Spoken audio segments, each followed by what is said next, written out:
जो हालात चल रहे हैं उसमें हम लोगों को तो ऐसा लगता है कि जो हमारे सुप्रीम कोर्ट के और दूसरे हाई कोर्ट के जजेस हैं उन्हें ये बात अब समझ में धीरे धीरे आ रही है कि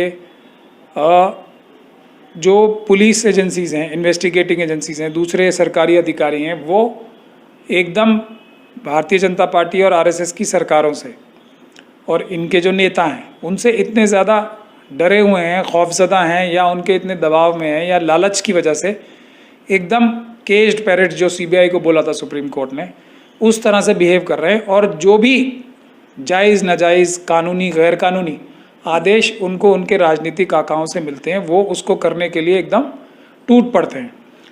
भारत के संविधान में है, बाबा साहब डॉक्टर भीमराव अम्बेडकर ने जो संविधान बनाया है उसमें है, लेकिन उसकी अवहेलना की जा रही है। जिस संविधान की शपथ लेके ये सब लोग मंत्री प्रधानमंत्री बने, उसी संविधान के खिलाफ जाके ये हिंदू राष्ट्र बनाने की जो लोग खुलेआम ऐलान कर रहे हैं उसके खिलाफ एक्शन नहीं करते, तो ये उनके पीछे खड़े हैं। तो 4 सुप्रीम कोर्ट के जजेस ने भी यही कहा था प्रेस कॉन्फ्रेंस करके। तो बुनियादी बात यह है कि अब जो सुप्रीम कोर्ट के जजेस को इस प्रकार की टिप्पणियां ही नहीं, बल्कि ये भी समझना होगा कि अगर वो डायरेक्ट ऑर्डर भी करते हैं तब भी ये जो सरकारी अधिकारी हैं नहीं मानेंगे ऑर्डर्स भी, जब तक कि इस प्रकार के सख्त ऑर्डर्स नहीं होंगे कि जिसमें साफ साफ तौर पे कहा जाए कि आप ये काम कीजिए, इतने टाइम में कीजिए, वरना आपके खिलाफ ये एक्शन हम लेते हैं। जब तक ऐसे ऑर्डर्स नहीं होंगे ये इन सरकारी अधिकारियों को, भ्रष्ट पुलिस अधिकारियों को कोई फ़र्क नहीं पड़ने वाला। तो एक बात तो ये हो गई। लेकिन जो टिप्पणियां भी की हैं, अब अगर कोई ईमानदार पुलिस ऑफिसर होगा, जो कि बहुत मुश्किल बात है इन केसेस में, तो उसको ये साफ नज़र आ जाएगा कि सुप्रीम कोर्ट ने क्या अपना ओपिनियन दिया है। पहला कि नूपुर शर्मा ये देश में इस वक्त जो उसके बाद जो भी हुआ है उसके लिए सबके लिए जिम्मेदार हैं, वो एक साजिश के तहत जिम्मेदार हैं। अब नूपुर शर्मा जी ने क्या कहा है? नूपुर शर्मा जी ने ये प्रेस कॉन्फ्रेंस में या वीडियो जारी करके ये बयान दिया है अपना इस घटना के बाद कि प्रधानमंत्री का ऑफिस मेरे पीछे खड़ा है, होम मिनिस्टर का ऑफिस मेरे पीछे खड़ा है, बीजेपी के जो राष्ट्रीय यानी कि नेशनल प्रेसिडेंट है वो मेरे पीछे खड़े हैं, और फडणवीस जी जो हैं, देवेंद्र फडणवीस जी, उन्होंने मुझे फ़ोन करके कहा था कि हम बेटा आपके साथ हैं। तो नूपुर शर्मा तो सुप्रीम कोर्ट ने बता दिया कि इसमें मुलजिम है, साजिश भी है बहुत बड़ी जिसका असर एक के बाद एक दूसरी जगह पड़ रहा है। तो इस साजिश के उसने अपने जो सहयोगी हैं या उनकी जो पुष्टपनाही कर रहे हैं, जो उनके प्रिंसिपल्स हैं, बॉसेस हैं, उनके बारे में नूपुर शर्मा जी ने बता दिया, ये 4 लोगों के बारे में। तो पुलिस को अब इन्वेस्टिगेशन करनी चाहिए इस बात की कि इन 4 लोगों का, जिन्होंने नूपुर शर्मा जी के इस बयान के बाद भी इसका खंडन नहीं किया आज तक, क्या रोल था नूपुर शर्मा जी से ये कहलवाने में, और क्या रोल है उनका जो बाद में घटनाएं देश भर में हो रही हैं उसके लिए, और कितने और लोगों के, आरएसएस बीजेपी के भी कितने, किस किस का क्या क्या रोल है। अब जैसे उदयपुर वाली घटना को देखा जाए, जो इतनी घटिया और ख़तरनाक एक घटना है, उसमें भी मैंने तो 4 दिन पहले ही बोला था कि जहाँ भी हिंसा होती है, जहाँ भी कोई वायलेंस होता है, उसमें कहीं ना कहीं आरएसएस का और बीजेपी के लोगों का, या देश के बाहर जो देश की दुश्मन ताकतें हैं उनका कहीं ना कहीं हाथ होता है। और ये चाइना, पाकिस्तान और इजराइल के साथ मिलकर आरएसएस का जो संगठन है वो एक देश के खिलाफ साजिश में शामिल है। जैसे उस जो इसी घटना के बारे में देखा जाए तो ये बताया जा रहा है कि वो किसी पाकिस्तानी संस्था से भी जुड़ा हुआ है और वो आरएसएस के और बीजेपी से भी जुड़ा हुआ है।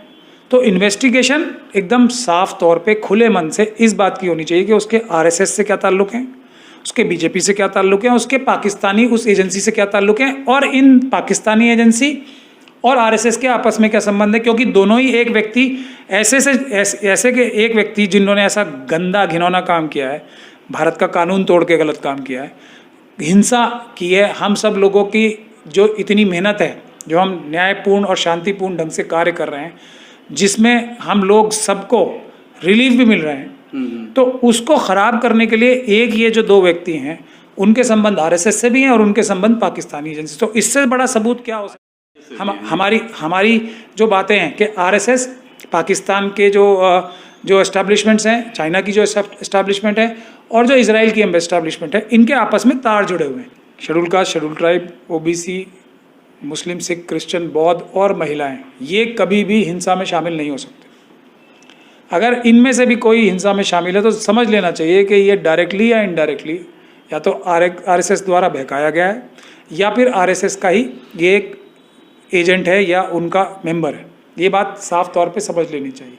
और उसका एग्जाम्पल अभी आपको एक जयपुर की भी वीडियो आ रही है जहाँ पे मुस्लिम दिखने वाला एक व्यक्ति जो है वो पकड़ा गया है। वो मुस्लिम था ही नहीं, लेकिन वो इस प्रकार की बातें कर रहा था गंदी, जिस प्रकार का ये उदयपुर में कांड हुआ है, एक झगड़ा कराने की कोशिश कर। तो आरएसएस ने एक बहुत बड़ी साजिश के तहत मुस्लिम दिखने वाले, और ये बहुत बड़ी साजिश है जिसमें मुस्लिम दिखने वाले लोग पूरे देश में छोड़ दिए जो मुस्लिम कम्युनिटी का नाम बदनाम करना चाहते हैं। नाम बदनाम करने की वजह से इस प्रकार की प्रवृत्ति के लोग छोड़ रखे हैं। 2 प्रकार के अब हमारे सामने खतरे आ गए मुस्लिम समाज के सामने, जिससे हमें बहुत केयरफुल रहना है। एक वो लोग जो 200 लोग या 150 लोग हमारे टॉप की लीडरशिप है, मिल्ली तंजीमों की, दूसरों की, वो जो बुज़दिली घुसा रहे हैं मुस्लिम समाज में। और दूसरे ये वायलेंस करने के लिए मुस्लिम शक्लों में, मुस्लिम पहनावे में आरएसएस के एजेंट छोड़ दिए गए, हिंसक घटनाओं के लिए लोगों को उकसाते हैं, भोले वाले लोगों को, और हिंसक घटनाएं खुद भी करते हैं।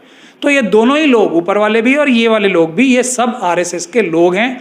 ना सिर्फ इस बात को इंश्योर करना है कि कोई भी हिंसक घटना ना हो सके, अपने जो हमें पीसफुल प्रोटेस्ट करने हैं उसमें भी इस बात को इंश्योर करना है कि किसी भी प्रकार की हिंसक घटना आरएसएस के लोग घुस के ना कर पाएँ, बीजेपी के लोग घुस के ना कर पाएँ। और हमारे अंदर से भी लोग, जो आरएसएस और बीजेपी ने कुछ लोग घुसा दिए होते हैं वायलेंस करने के लिए ये मुस्लिम शक्लों में, उनके ऊपर भी नज़र रखी जाए। लेकिन पीसफुल प्रोटेस्ट होने चाहिए, बड़े लेवल पे होने चाहिए। ये हमारे देश का मामला है, देश के संविधान की रक्षा करने के लिए पीसफुल प्रोटेस्ट तो हमें करनी पड़ेगी। उम्मीद नहीं, सुप्रीम कोर्ट के जजेस जो हैं वो एक तरह से भारत की जनता से गुहार लगा रहे हैं, क्योंकि जनता के ही नौकर हैं। सुप्रीम कोर्ट के जजेस भी भारत की जनता के ही नौकर हैं ना वो, तो वो अपने मालिकों से, यानी कि भारत देश की जनता से गुहार लगा रहे हैं। 4 सुप्रीम कोर्ट के जजेस ने, सिटिंग जजेस ने भी गुहार लगाई थी कि जनता को उठ खड़ा होना चाहिए हमारी रक्षा के लिए। ये जो चीफ जस्टिस साहब हैं, इनके आप एक के बाद एक बयान देखिए। ये वकीलों से भी गुजारिश कर रहे हैं कि आप लोगों को आज़ादी की लड़ाई की तरह सड़कों पर आना चाहिए, सोशल वर्क में काम करना चाहिए। ये अभी इतने अच्छे बयान इन्होंने अमेरिका में दिए। ये क्या है? ये हम लोगों को एक तरह से, जो भारत की जनता है, उन्हें याद दिला रहे हैं कि आप लोगों को खड़े होकर अदालतों की रक्षा में खड़े होना पड़ेगा, बड़े बड़े पीसफुल प्रोटेस्ट करने पड़ेंगे, ताकि जो अभी चीफ जस्टिस सेमिनार्स में बोल पा रहे हैं वो अपनी जजमेंट्स में भी लिख पाएँ। क्योंकि ये सिर्फ उनकी उम्मीद या तमन्ना नहीं है आज की जो सरकारें हैं, पिछली सरकारों की भी ऐसी उम्मीद तमन्ना होती थी, लेकिन आज की जो सरकारें हैं वो एक प्रकार से दबाव बना रही हैं जजेस के ऊपर कि वो वही करें, और इसके लिए उनके लॉ मिनिस्टर तक ओपन स्टेटमेंट देते हैं। तो ये डायरेक्ट जो जुडिशरी की इंडिपेंडेंस पे हमला कर रही है आज की सरकार, उसके खिलाफ उनका एक तरह से आह्वान है जनता के लिए कि हम लोगों को, और ये हमारा सबका फ़र्ज़ है कि हम लोग प्रदर्शन करना शुरू करें, पीसफुल प्रोटेस्ट, सुप्रीम कोर्ट के, हाई कोर्ट के और दूसरी अदालतों के समर्थन में, कि देश की जनता जजेस के साथ खड़ी है, बिल्कुल निडर होकर फैसले करें। हम लोग देखेंगे कौन तंग करता है जजेस को। ये भारत देश की जनता उनकी हिफाजत के लिए खड़ी हुई। देश के मालिक हम हैं, जो नौकर हैं वो तो मालिक से ही गुजारिश करेंगे ना, तो मालिकों से ही गुजारिश कर रहे हैं। और देश के जो मालिक है अपना घर बचाने के लिए थोड़ा रिस्क तो लेंगे ही, और देश की जनता बहुत बहादुर है। ये तो मैंने जैसे बताया ना, जैसे मुस्लिम समाज के टॉप लीडरशिप जो है आरएसएस ने, मनुवादियों ने अपने कब्जे में कर लिया है, उन्हें बाकी समाज को डरपोक बनाने की मिशन पे लगा रखा है।